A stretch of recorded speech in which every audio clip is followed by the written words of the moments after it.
Good morning YouTube. So with today's video, we're going to be doing a haul video. This is just going to be niche, however.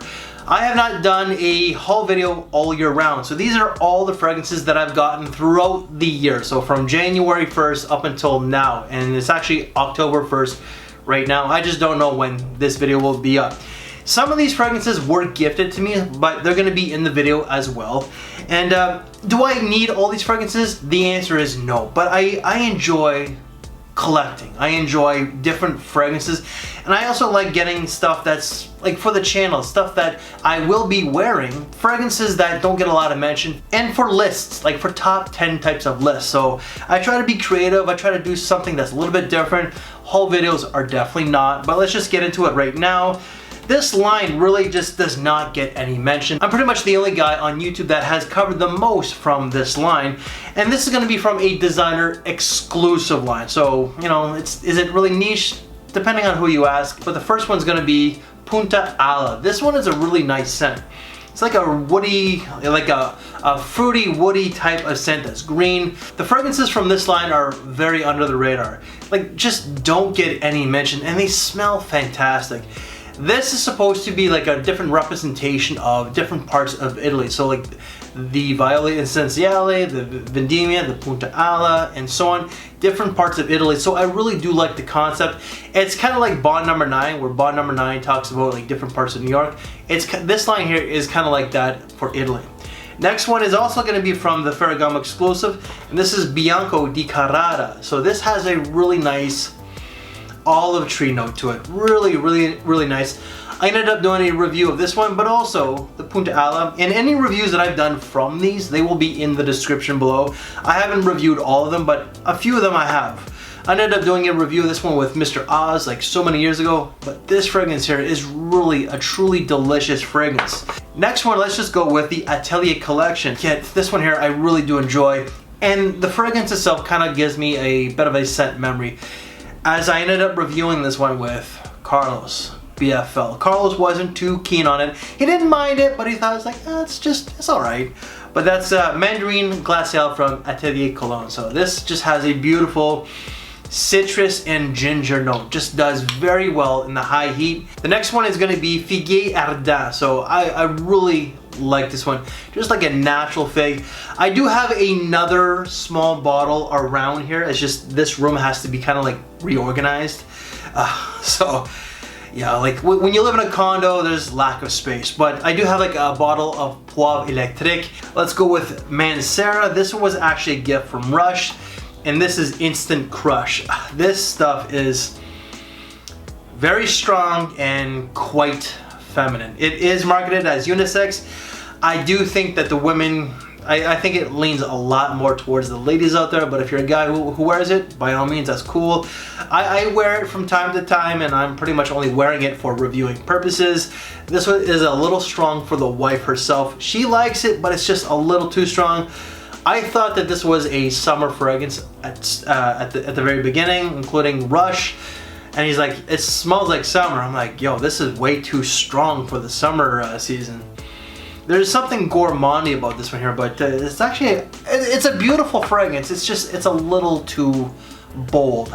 This one here is definitely a bold beast, yet it's something I really do enjoy. That's Red Tobacco. I ended up doing a review of this one. I believe it was with Ross from TLTG. This stuff is just insane. Like, you really have to watch your applications with this one here.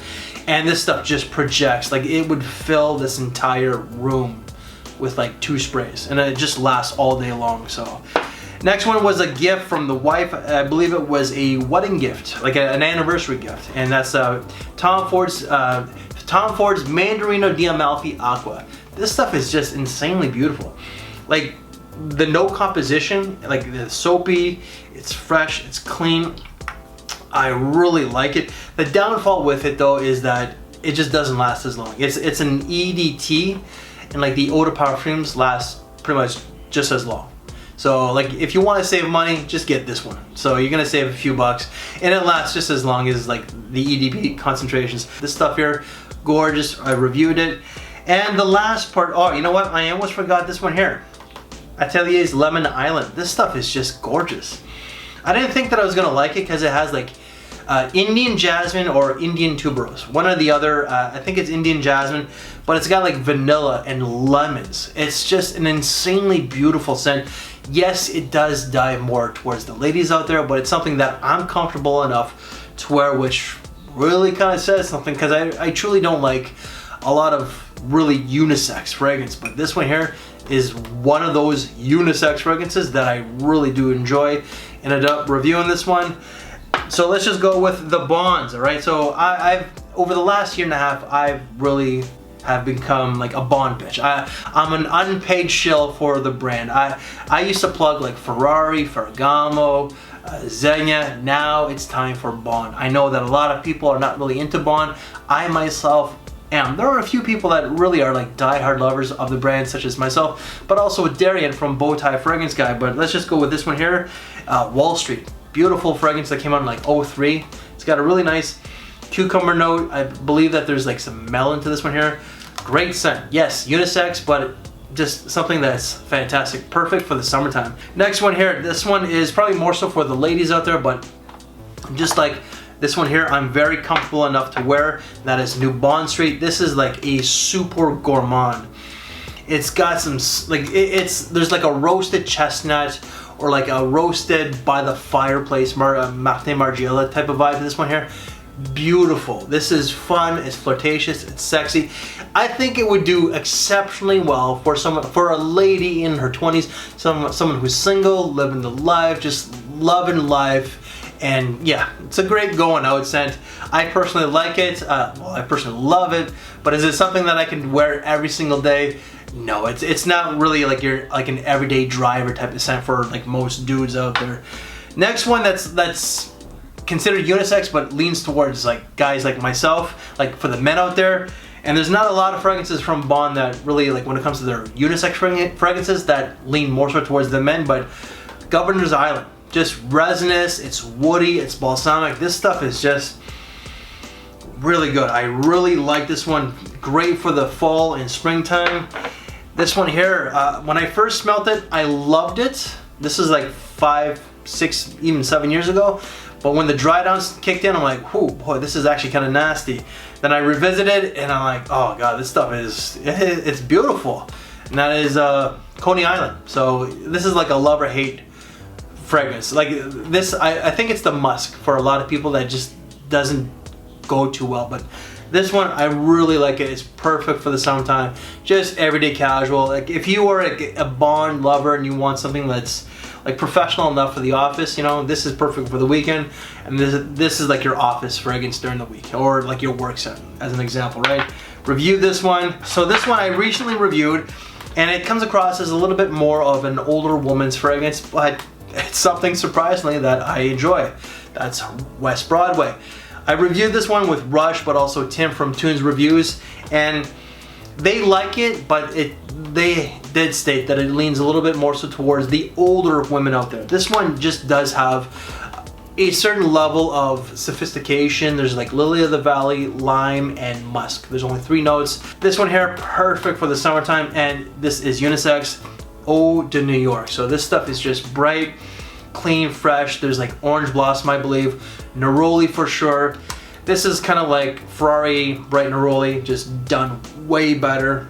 This one here is going to be Sag Harbor. This is like, oh God, there's I don't know if it's black currant, or there's like a certain fruit note to this one here that does make it more feminine. I don't know if it's lychee or not, but there's a fruit accord to this. It's green, there's white florals, and I believe that there's peony to this one here. This dives a little bit more so towards the ladies, but I like it enough that, you know, and I'm comfortable enough wearing it that I ended up getting a bottle. And this is just a tester bottle that I got for a very good price. So next fragrance is also another Bond fragrance. We've got 2 more fragrances and they're both from Bond, but Bond number 9's Brooklyn. So this one here, really do like it. It's got some citruses, some amber to it. The amber in this is what kind of makes it a little bit different. It is mass appealing, but at the same time it's something a little bit unique and a little bit different. And I originally wanted to do this one with my friend Carlos, BFL. Carlos was not feeling this one, unfortunately. He really wanted to. I remember him telling me this, and I'm not sharing this just to to clout chase, right? But Carlos really did want to like this one because he repped Brooklyn. Like, he was always representing Brooklyn, right? But it didn't pan out that we were able to do it. And I was also supposed to go to New York just before the pandemic, but that did not work. So when he told me he didn't like it, I was actually going to review this one on the Brooklyn Bridge. But of course that didn't pan out, so I ended up just reviewing it in front of City Hall here in Mississauga. And the last one is actually a very underrated scent that just kind of has been neglected. It's a perfect fall, it's a perfect spring and summer fragrance, I find. This is Gramercy Park. This is definitely a unisex fragrance, just like every single one of these, but this leans a little bit more towards the ladies as well. Yet I'm comfortable enough. And when I say that it leans a little bit more, I'm thinking like 55–60% for the ladies out there. But there's some green notes to this one here, including some florals. I don't know if it's lily of the valley or whatnot. Maybe I don't know if there's jasmine, but there's definitely some florals to this one here. Just like a lot of the Bond summer fragrances, there's florals to them anyways. So everybody, that's it. That's my niche haul video of 2021. I'm definitely not going to be getting any more niche fragrances. If so, they're just gifts. I am looking for Bond No. 9's Hamptons. That one is incredibly hard to find at a good price tag. And as much as I love Bond, that clearly, you know, you just saw the Bond collection, and I got other Bond fragrances. I'm not spending like 250 bucks. So I'm definitely not. If I can get it for like 150 to like 175 Canadian, even for a 50 ml, I'll definitely drop some coin on it. So before you go, please make sure to give me one of these, as I really would appreciate it, and it does help with the channel and the algorithms. So stay tuned for the designer haul video if you are into designers. That one's definitely going to be a lot longer, and that's going to be bananas. So I'm in the process of kind of like cleaning out some of my collection while introducing some new ones, but now I'm kind of like done buying. So guys, I thank you for your time. Take care, and I'll see you later. Thanks for watching, everyone.